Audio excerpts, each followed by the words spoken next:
오늘은 포토샵의 기본 개념인 캔버스와 레이어, 전경색과 배경색, 그리고 레스토아에 대해서 말씀드리겠습니다. 그림을 그리기 위해서는 일정 크기의 캔버스가 필요합니다. 그리고 캔버스에는 흰 천이 덮여져 있죠. 원래 캔버스는 흰 천의 이름인데요.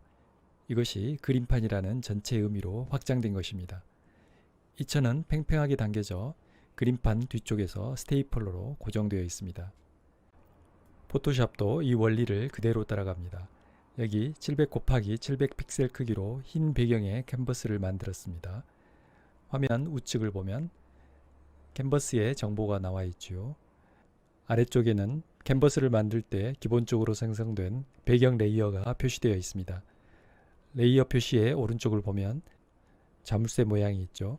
실제 캔버스의 뒤쪽은 스테이플러에 의해 천이 고정되어 있다고 말씀드렸는데요. 포토샵의 배경 레이어 역시 비슷하게 자물쇠로 고정되어 있습니다. 이것의 의미는 배경 레이어를 임의적으로 없애거나 다른 레이어들과 자리바꿈을 할 수 없는 상태임을 나타냅니다. 배경 레이어를 없애기 위해 마우스 우클릭을 해볼 때 삭제 명령이 보이지 않습니다.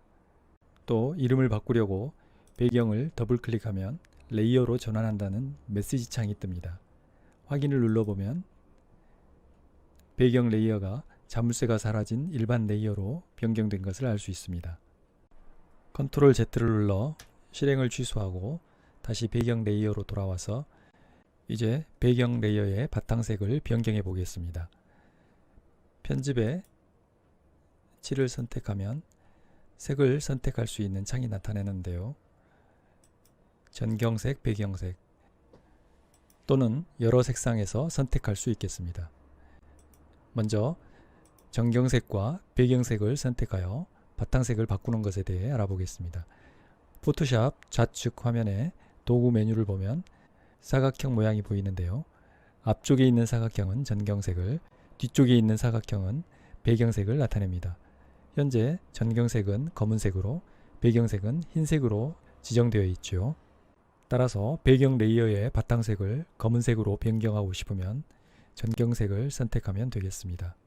확인을 누르면 배경 레이어의 색이 검은색으로 변했습니다. 이 작업은 단축키를 이용해 좀 더 빠르게 할 수 있는데요. 어떤 선택 영역의 색을 전경색으로 바꾸고 싶으면 Alt 딜리트를 누르면 되고, 아래에 있는 배경색으로 바꾸고 싶으면 Ctrl 딜리트키를 누르면 되겠습니다.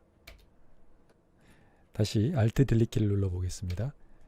이렇게 전경색으로 다시 변했습니다. 이제 검은 바탕의 레이어에 브러쉬나 연필 도구를 이용하여 그림을 그려보겠습니다. 브러쉬나 연필 색을 결정하는 것은 전경색입니다. 현재 전경색이 검은색으로 지정되어 있죠. 캔버스의 바탕도 검은색이니까 그림을 그리더라도 아무것도 보이지 않을 것입니다. 따라서 전경색을 다른 색으로 변경해 주어야 합니다. 색을 변경하는 방법은 전경색 사각형을 클릭하여 나오는 색상 피커에서 원하는 색을 선택하면 됩니다. 그런데 바꾸려는 색이 흰색이라면 현재 흰색으로 지정된 배경색을 전경색으로 전환해 주기만 하면 됩니다. 이 기능은 사각형 바로 위에 있는 전환 스위치를 클릭하면 실행됩니다.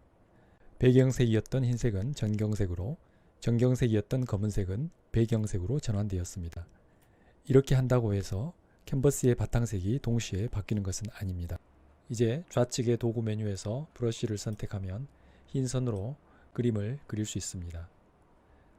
전경색뿐만 아니라 배경색도 다른 색으로 전환할 수 있는데요. 예를 들어 배경색을 붉은색으로 바꿔보겠습니다. 배경색 사각형을 클릭하면 색상 피커 상자가 나타나는데요. 여기서 붉은색 계열로 선택을 하고 확인을 누르면 배경색이 붉은색으로 변한 것을 알 수 있습니다. 이제 배경 레이어의 바탕색을 붉은색으로 바꾸기 위해 Ctrl 딜리트키를 누릅니다. 그러면 배경 레이어가 붉은색으로 변했죠. 참고로 이전에 있었던 흰 선도 함께 없어졌습니다. 단축키의 Ctrl 딜릿에서 딜릿은 삭제하다는 의미이죠. 그러니까 레이어에 있었던 모든 것들을 없애면서 더 칠한 효과가 나타난다고 생각하면 되겠습니다. 전경색으로 칠하는 Alt 딜릿 역시 비슷한 의미를 담고 있습니다. 현재 전경색이 흰색으로 지정되어 있으므로 Alt 딜릿을 누르면 레이어의 모든 것을 지우고 정경색인 흰색으로 대체됩니다. 이제부터 캔버스와 레이어 이야기를 조금 확장해 보겠습니다. 우리가 캔버스에서 할 수 있는 작업들에는 크게 보아서 두 가지가 있는데, 하나는 방금 전에 본 것과 같이 연필이나 브러쉬로 레이어에 직접 대상을 그리는 것이고, 다른 하나는 문자 입력을 통해 글씨를 쓰거나 그림 파일을 캔버스에 포함시키는 것과 같이 레이어에 대상을 붙이는 것입니다. 먼저 이미지를 붙이는 경우를 보겠습니다.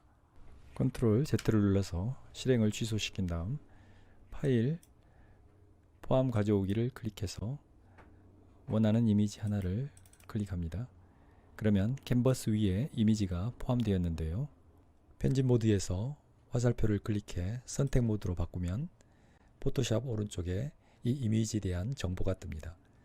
가로 300, 세로 399 픽셀 크기의 이미지입니다. 아랫부분을 보면 배경 레이어 위에 새로운 레이어가 하나 생긴 것을 알 수 있습니다. 이처럼 이미지를 가져온 경우 포토샵은 해당 이미지가 포함된 새로운 레이어를 생성합니다. 여기에서 캔버스와 레이어와의 관계에 대해서 잠깐 생각해 보도록 하겠습니다.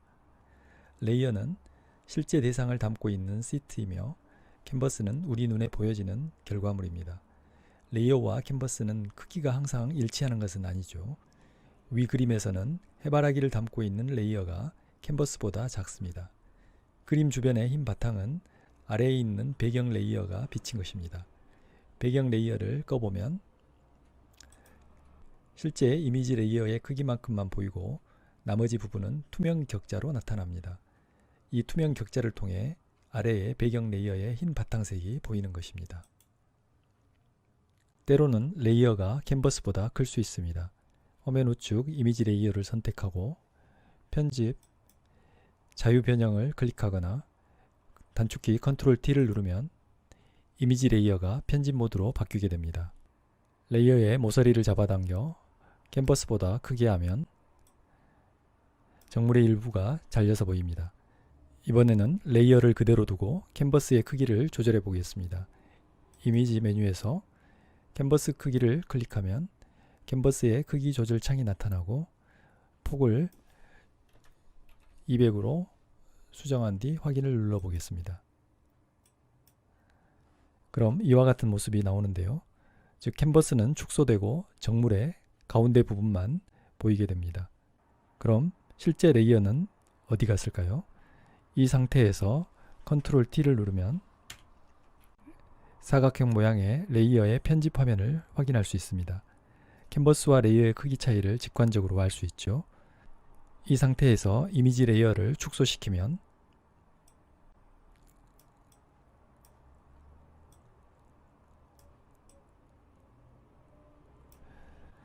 이제 기다란 캔버스 안에 작은 이미지 레이어로 나타납니다. 이렇게 캔버스와 레이어를 상대적인 관점에서 자유롭게 볼 수 있게 되면 포토샵 작업이 훨씬 수월하게 됩니다. 원래의 그림으로 돌아가서 여기에 글씨를 넣어 보겠습니다. 문자 도구 메뉴에서 수평 문자 도구를 선택한 후 고우 해바라기를 입력하면 우측에 새롭게 변한 속성들이 표시됩니다. 윗부분은 글자의 속성을 나타내고 아래에는 레이어의 변한 속성이 나타납니다. 다음으로 연필을 이용해 캔버스 위에 직접 이미지를 그려보겠습니다. 문자 레이어가 선택된 상태에서 연필 도구를 선택하고 캔버스에 글씨를 적으려 하니까 다음과 같이 확인 메시지가 뜹니다. 계속하기 전에 문자 레이어를 레스토어해야 합니다. 텍스트를 더 이상 편집할 수 없습니다. 문자를 레스토어 하시겠습니까? 레스터는 독일에서 만들어진 용어인데요. 스크린 또는 프레임이란 뜻을 가지고 있습니다. 문자 레이어는 연필이나 브러쉬 작업이 먹히지 않는 특별한 레이어인데요. 여기에 그림을 그리는 것과 같은 작업을 하기 위해서는 문자 레이어를 마치 하나의 배경 레이어와 같은 상태로 변환해야 합니다. 이와 같은 변형을 레스토어라고 합니다. 실제 레스토어 했을 때 레이어가 어떻게 바뀌는지 보겠습니다. 확인을 누르면 레이어 창에 변화가 생기는데요. 이전에 있었던 문자 레이어 표시가 나타나지 않고 있습니다. 이렇게 문자 레이어가 일반 레이어로 바뀌면 연필이나 브러쉬로 직접 이미지를 그릴 수 있게 됩니다. 보시는 것처럼 그림이 그려지죠. 이번에는 이미지 위로 선을 그려보겠습니다. 이 상태에서 이전에 문자 레이어였던 부분만 제외하고 나머지 표시를 꺼보겠습니다. 그러면 원래 문자 레이어였던 곳에 그림이 그려졌다는 것을 알 수 있지요.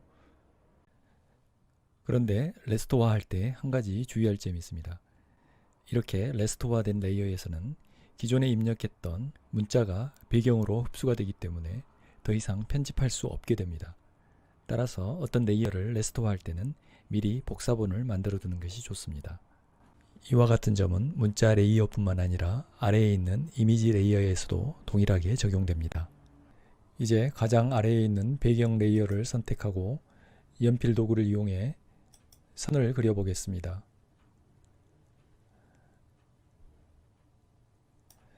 앞서 본 바와 같이 배경 레이어에서는 별도의 레스토어 없이 바로 그림을 그릴 수 있었죠.